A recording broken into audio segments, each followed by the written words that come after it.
Oh, heck. Do you remember how you got here? That's a weird question. I walked from your house to this shed here.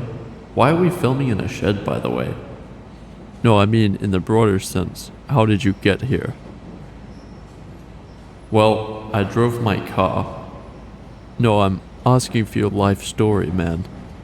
Oh, well, let me start at the beginning, which is a very good place to start.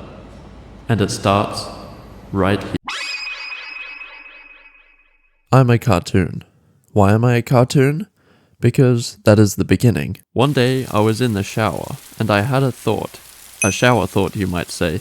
Zach plus cartoons equals Zackoons. And from that day on, the name has clung to me, whether I willed it or not. You can still find my old channel on YouTube. But two-dimensional cartoons wasn't enough. I had to expand. I installed Blender and set to work learning how to create three-dimensional art. I also enjoyed making goofy movies with my sister. In fact, I had been doing that for years, but now I experimented with combining 3D effects and 2D videos. It wasn't long before I expanded again to what some consider the fourth dimension. Time. Static 3D images weren't interesting enough. I wanted to interact with them, so I began venturing into game development, and so this channel began. But hold on, I skipped a part. Way back at the beginning. Unfortunately, my story is not nicely linear. When I was around 10 years old, I joined a Scratch class at school. That was my first introduction to programming. My dad also signed me up to a Python Turtle class.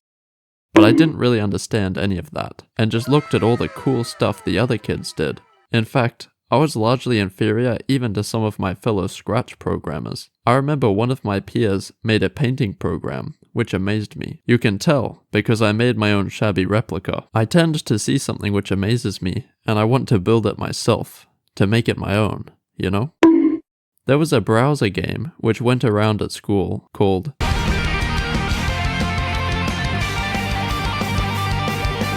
One day it was show and tell, and I was going to show off my incredible Broforce clone.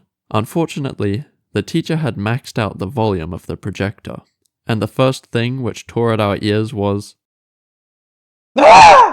She shut it down very quickly and sent me back to my seat. Inappropriate.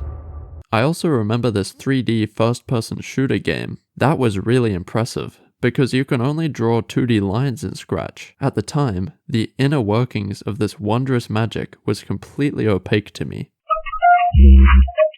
Back to where we left off. Minecraft, Fortnite, and Clash of Clans. These were my next projects. Very achievable, or so I believed. So I downloaded Unity, opened YouTube, and started following tutorials, word for word. Then more tutorials, to the letter.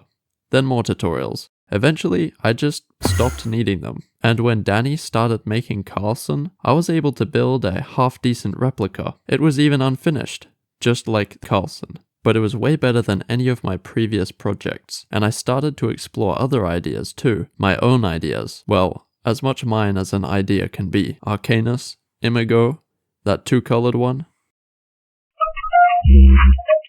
The next thing I started learning was JavaScript. I followed literally this tutorial, but I didn't get far before deciding it was weird, and proceeded to learn HTML and CSS while building my first website. I did later return to JavaScript with my dad's help to build Square, this simple puzzle game, and since then I've used JavaScript various times for building server-related stuff. For example, there was a period where I really wanted to make my own messaging app. I eventually realized that there are already way too many messaging apps, and it's unlikely I'd be able to improve things. Next up was building a game without Unity, Minesweeper. Instead of a game engine, my dad prompted me to use WPF. This was my first time using a GUI framework, and it was a bit confusing doing everything in code instead of placing it and scaling it graphically. But obviously I overcame those challenges. Then I started making a Minecraft mod. This was the first time I had to delve into documentation myself. Actually, maybe the second time, because I wrote a Discord bot at some point. Anyway, after working on this for a while, I took a long break from YouTube, because I had begun working part-time for my dad. One day, my dad was telling me about this new programming language that he'd heard of. Apparently, it was perfectly memory safe. I wasn't sure what that meant, but it sounded good, so I started learning Rust. Rust introduced me to the world of unmanaged languages and the concept of memory ownership. Learning Rust put rocket boots on my journey to understanding how a computer fundamentally works. During this quiet time, I also briefly did some research into machine learning, but found it too complicated and boring to pursue. Any young boy dreams of hosting his own Minecraft server, using this legendary thing called port forwarding. However, in order to forward ports, you must first know what a port is and how to forward it. So I started learning about self-hosting and Linux. I quickly learned that a Raspberry Pi is the only thing you can self-host on. So with my increasing financial independence, I bought myself a Raspberry Pi, and I got my dad to get my ISP to assign us a static IP address. Through my internet research, I also learned that anyone who installed Arch Linux immediately gained the respect of everyone who knew that they installed Arch Linux. Arch, by the way, is a common way of signaling this virtue. So I installed Arch Linux on my freshly obtained Raspberry Pi and got to work. I set up a web server, CRXNG, a matrix server, an XMPP server, a card DAV server, and attempted to set up an email server, but this was very complicated with Postfix, which is the server that most people recommend. But after experimenting with OpenBSD, I switched to using OpenSMTPD, which is much easier to configure. Learning about the Linux ecosystem was necessarily paired with learning about privacy and security. Turns out it's pretty easy for people to spy on your online activity, and I was like, stuff you. You want my data? Come get it. I installed Arch Linux on my laptop, Calyx on my phone.